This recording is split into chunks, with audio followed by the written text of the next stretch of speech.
तो कैसे हैं सब लोग। आज बैटल्स ऑफ इंडिया सीरीज में हम बात करने जा रहे हैं about the Sakas and the Satavahana Wars.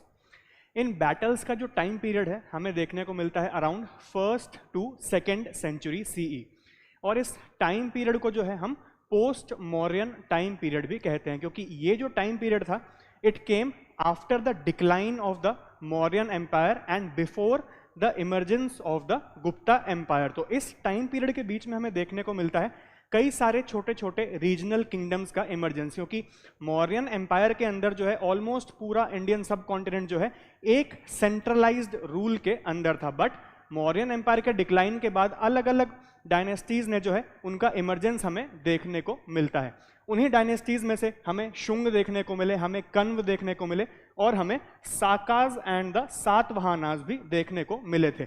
इन दोनों के बीच कॉन्फ्लिक्ट की वजह क्या थी उसके बारे में जो है हम डिटेल में बात करेंगे, और क्या रिजल्ट निकला इनके कॉन्फ्लिक्ट्स का वो भी हम जानेंगे।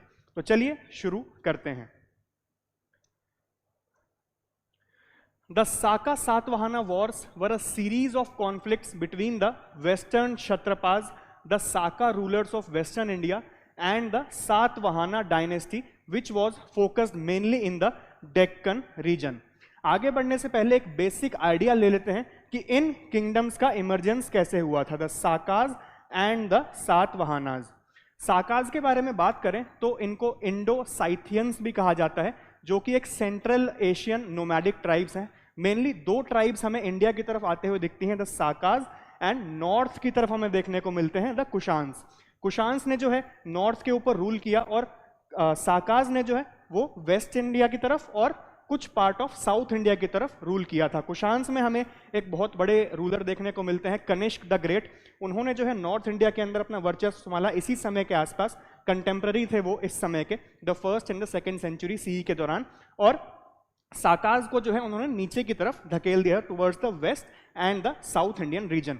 सातवाहनाज की बात करें तो after the decline of the Mauryan empire, Chandragupta Maurya के बनाए हुए मौर्य साम्राज्य के डिक्लाइन के बाद हमें देखने को मिलता है साउथ का जो रीजन है यहाँ पर एक पावर वैक्यूम बन गया था, क्योंकि मौर्यन रूल के अंदर जो है ये पूरा रीजन आता था। इसके बाद मौर्यन एम्पायर के डिक्लाइन के बाद हमें देखने को मिला रीजनल किंगडम्स का इमरजेंस साउथ की तरफ भी। तो साउथ में सातवाहना एम्पायर का हमें इमरजेंस देखने को मिलता है मौर्यन डिक्लाइन के बाद। तो यहीं से हमें इन दोनों किंगडम्स का इमरजेंस दिखता है।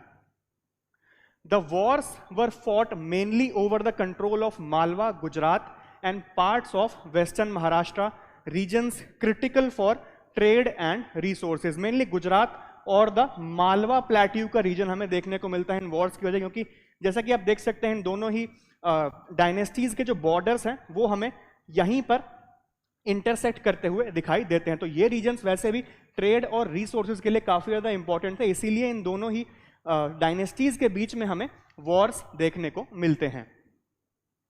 The conflict lasted intermittently for over a century. Intermittently का मतलब यहाँ पे है कि एक इररेगुलर इंटरवल ऑफ टाइम पे हमें देखने को मिलता है, कभी 10 साल के अंदर, कभी 15 साल के अंदर, ऐसा हमें इन वॉर्स का प्रचलन जो है वो उस समय पर देखने को मिलता है। इसके बाद बात करते हैं major characters and rulers involve during the Saka Satavahana wars. तो साकाज की तरफ से हमें देखने को मिलता है, साकाज को वेस्टर्न क्षत्रपास भी कहा जाता है, जैसे कि हमने बात की सेंट्रल एशियन नोमैडिक ट्राइब्स थे और वेस्ट और कुछ पार्ट्स ऑफ साउथ इंडिया को ये रूल कर रहे थे, इसीलिए इन्हें वेस्टर्न क्षत्रपास भी कहा जाता है। सबसे पहले हमें नहापाना देखने को मिलते हैं, rule from 119 to 124 CE, powerful Saka ruler of the western Kshatrapas. इसके बाद रुद्रदमन द फर्स्ट 130 से 150 सीई के बीच देखने को मिलते हैं the most powerful Saka king, greatest western Kshatrapa king known for military and cultural achievements. इसके बाद सातवाहनाज की तरफ से हमें गौतमी पुत्र सतकर्णी देखने को मिलता है, 106 से 130 सीई के बीच हमें इनका रूल का पीरियड देखने को मिलता है। Most famous Satavahana king who defeated the Sakas. तो आइए इन तीनों कैरेक्टर्स के बारे में जो है एक बार एक बेसिक आइडिया ले लेते हैं, उसके बाद बढ़ेंगे कि कैसे ये वॉर जो है वो आगे चला था। सबसे पहले नहापाना की बात करें, he was the ruler of the western Kshatrapas, the Shaka dynasty, ruled parts of western India, Maharashtra, Gujarat and Malwa. Famous for issuing large numbers of silver coins. हालांकि गौतमीपुत्र सतकर्णी ने इनको हराकर जो है अपने नाम के सिक्के जो है वहां पर चलाने शुरू कर दिए थे, उसके बारे में हम बात करेंगे अभी कुछ देर के अंदर। He was defeated and he lost much of his territory to Gautamiputra Satakarni. Gautamiputra Satakarni ने जो है इनको पहले वॉर में बहुत ब्रूटली हराया था। उसके बाद आगे जाकर रुद्रदमन द फर्स्ट ने जो है रिवाइवल लेकर आए थे साका डायनेस्टी का, सबके बारे में डिटेल के अंदर कुछ देर के अंदर हम बात करेंगे। He was also known for trade relations with the Romans। इसके बाद रुद्रदमन द फर्स्ट की बात करें, ruled from 130 to 135 C, just after the death of Gautamiputra Satakarni. Rudradaman the first ने जो है साकाज का जो है वो परचम बुलंद किया था और आगे जाकर सातवाहनाज को हराया भी था। Great ruler of western Kshatrapas after Nahapana, famous for the Junagadh inscription which was the first long inscription in Sanskrit. repaired the Sudarshan Lake near Girnar, Gujarat for irrigation. Fought twice with the Satvahana king Vashishthiputra Pulmavi, who was the successor of Gautamiputra Satkarni। इनके जो successor थे उनको कई बार जो है इन्होंने हराया भी था। Promoter of Sanskrit language and culture and he was a strong administrator and military leader। तो ये जो है हमें देखने को मिलते हैं साकाज की तरफ से किंग्स। इसके बाद सातवाहना एम्पायर के सबसे प्रोमिनेंट किंग की अगर बात करें, Gautamiputra Satakarni, who ruled from 106 to 130 CE।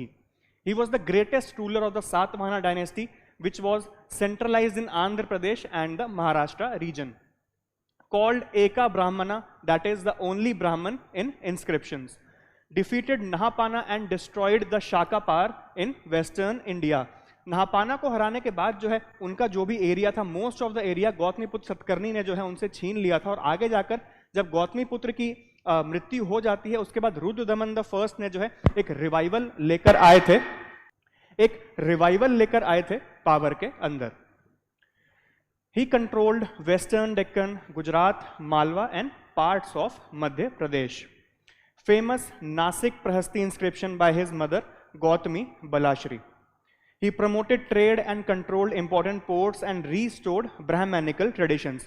जैसा कि हमें देखने को मिला था मौर्य साम्राज्य के समय पर ही जब सम्राट अशोक ने जो है बुद्धिज्म अपना लिया था, तो उनके साथ काफी सारे लोगों ने और बुद्धिज्म को फॉलो करना शुरू कर दिया था। वहां से हमें देखने को मिला था ब्राह्मणिकल ट्रेडिशंस का जो है एक डिक्लाइन का फेज। आगे जाकर पुष्यमित्र शुंग ने जरूर कुछ प्रयास किए थे उसको बढ़ाने के लिए, बट उसके बाद हमें देखने को मिलता है गौतमीपुत्र सतकर्णी ने भी जो है ब्राह्मणिकल ट्रेडिशंस को प्रमोट करने में एक मेजर रोल निभाया था। तो ये जो है हमें देखने को मिलते हैं हमारे मेजर रूलर्स जो कि इन वॉर्स में जो है वो सम्मिलित थे। इसके बाद बात करते हैं जो हमें पहला बैटल देखने को मिलता है between Nahapana and Gautamiputra Satakarni in 124 CE। Nahapana controlled western India including Gujarat, Malwa, northern Konkan and parts of Maharashtra. He issued coins extensively in these regions, proving economic and political control. The Satvahanas under Gautamiputra aimed to restore their ancestral territories lost to the Sakas। Gautamiputra का यह मानना था कि इससे पहले जो है हमारी एंसेस्ट्रल टेरिटरी थी गुजरात और मालवा का रीजन, इसीलिए वहां पर जो है हमारा अधिकार होना चाहिए, इसीलिए जो है इन्होंने साकाज के खिलाफ युद्ध छेड़ दिया था। कोर्स ऑफ द बैटल की बात करें, कैसा चला इस वॉर का flow. Gautamiputra launched an aggressive military campaign against Nahapana. Battles were fought in the regions of western Maharashtra, especially in Nashik, Junnar and the Konkan coast. He drove out the Sakas from the trade-rich regions of Malwa and Western Maharashtra। ये दोनों regions जो है Gautamiputra Satakarni capture करने में सफल रहे थे इस बैटल के बाद। उसका आउटकम भी हमें यही देखने को मिलता है कि Gautamiputra Satakarni was the victorious ruler in the battle। Complete defeat of Nahapana हमें देखने को मिलती है इस बैटल के दौरान। The Satavahanas captured territory from the Arabian sea coast to central India.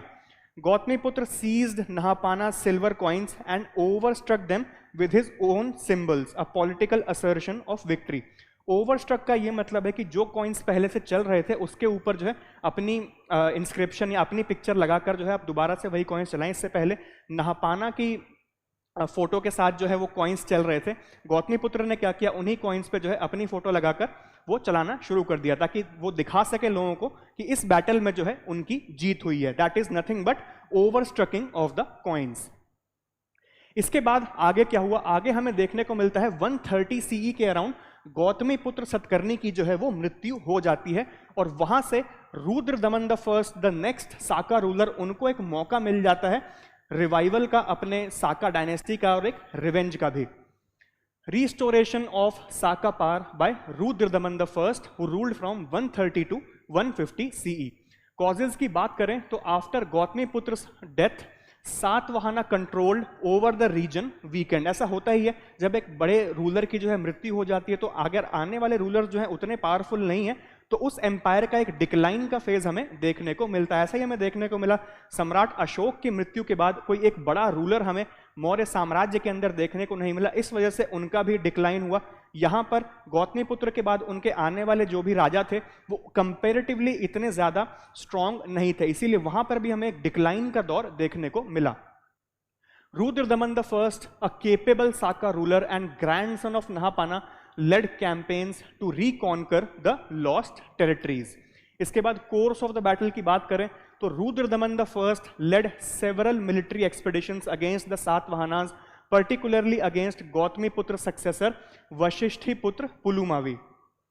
Battles were fought in western India, Gujarat, Malwa and western Maharashtra. इससे पहले जो हमें बैटल देखने को मिला बिटवीन गौतमीपुत्र एंड नहापाना वो भी इन्हीं रीजन्स के आसपास लड़े गए थे। यहां पर भी हमें देखने को मिलता है कि गुजरात, मालवा और वेस्टर्न महाराष्ट्र के जो रीजन्स थे वहां पर हमें ये बैटल्स सेंट्रलाइज्ड दिखते हैं।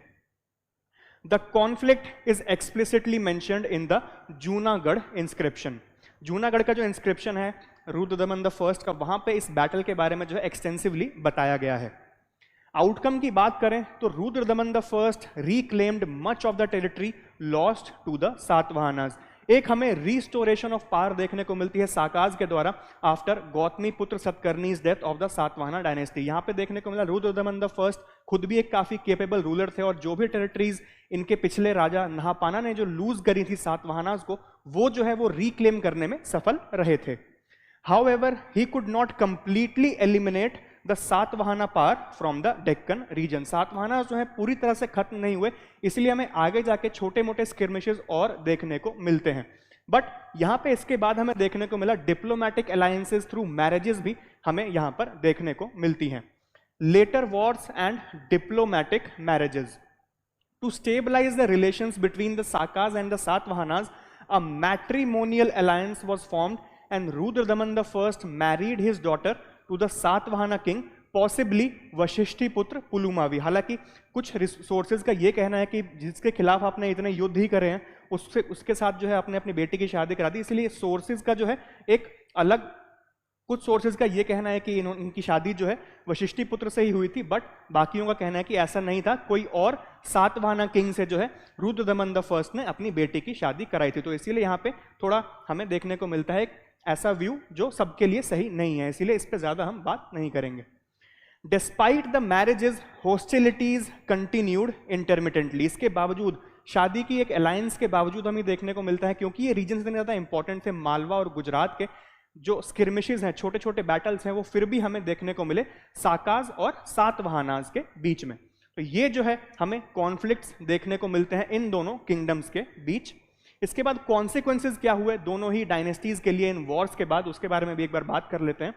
For the Satavahanas temporary revival under Gautamiputra Satakarni. जैसा कि हमने बात की, जो पहला बैटल हुआ था बिटवीन गौतमीपुत्र सतकर्णी एंड नहापाना, वहां पे हमें देखने को मिला गौतमीपुत्र ने जीत के साथ जो है सातवाहनास का परचम जो है और ऊपर तक उठा दिया था। Loss of western territories post Rudradaman the first campaign. हालांकि गौतमीपुत्र की मृत्यु के बाद हमें देखने को मिलता है रुद्रदमन द फर्स्ट ने जो है जो भी टेरिटरीज सातवाहना ने जीती थी उसको वापस लेने में सफल रहे थे।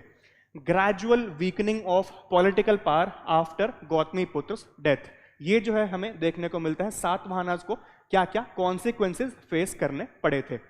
साकाज की बात करें तो strengthening of control over western India after the campaigns of Rudradaman the first, establishment of political centres in Ujjain and Bharuch and cultural growth भी हमें देखने को मिलती है। Sanskrit inscriptions, patronage of trade and architecture, ये सब जो है हमें साकाज के लिए देखने को मिलता है। तो साकाज के लिए मोस्टली एक पॉजिटिव इन्फ्लुएंस ही रहा इन बैटल्स के बाद, specially after Rudradaman the first campaigns. इसके बाद अगर बात करें कुछ आर्कियोलॉजिकल सोर्सेज की, एविडेंसेस की इन वॉर्स की, सबसे पहले हमें देखने को मिलता है द नासिक केव इंस्क्रिप्शन, जहां पे हमें Satavahana victory and the territorial expansion of Satavahana empire under Gautamiputra Satakarni, वो हमें देखने को मिलता है in the Nashik cave inscriptions. इसके बाद जूनागढ़ का रॉक इंस्क्रिप्शन जो काफी ज्यादा फेमस है, जिसके अंदर हमें रुद्रदमन द फर्स्ट के जो मिलिट्री कैंपेन्स हैं उनकी जीत दिखाई देती है इन इंस्क्रिप्शंस में। इसके बाद कॉइन्स ऑफ नहापाना हमें देखने को मिलते हैं which were overstruck by Gautamiputra Satakarni symbolizing the conquest. जैसे कि हमने बात की, ओवरस्ट्रक का मतलब है कि जो पहले से कॉइन्स चल रहे हैं उस पर जो है अपनी फोटो लगाकर उसको दोबारा से चला देना, तो वो हमें देखने को मिलता है गौतमीपुत्र सतकर्णी का उस समय पर अपनी जीत के बाद। इसके बाद साका कॉइन्स आफ्टर रुद्रदमन, अगर हम उसकी बात करें तो proliferation in western India shows restored dominance. Proliferation का मतलब होता है कि एक रैपिड इमरजेंस अगर किसी चीज का होगा तो उसको हम प्रोलिफरेशन कहते हैं। तो यहां पे हमें देखने को मिलता है कॉइन्स का जो है एक रैपिड ग्रोथ हमें रुद्रदमन के कॉन्क्वेस्ट के बाद देखने को मिलता है। तो ये हमें द आर्कियोलॉजिकल सोर्सेज देखने को मिलते हैं इन बैटल्स के। तो आज यहीं तक बात करेंगे हम about the Satavahana and the Saka Wars, जहां पे हमें देखने को मिला पहले बैटल में जो जरूर सातवाहनाज की जीत हुई थी, बट आगे जाकर साकाज ने जो है अपना कैंपेन आगे बढ़ाया और रुद्रदमन द फर्स्ट ने जो है सातवाहनाज को डोमिनेट करके पूरी तरह से अपनी जो भी टेरिटरीज थी वो वापस ले ली थी। इसके बाद आगे के क्लासेस में जो है हम बात करेंगे about the conquest of the Gupta empire, specially under Chandragupta the second, Vikramaditya and Samudragupta के बारे में डिटेल के अंदर बात करेंगे अगली क्लासेस के अंदर। आज के लिए बस इतना ही, शुक्रिया।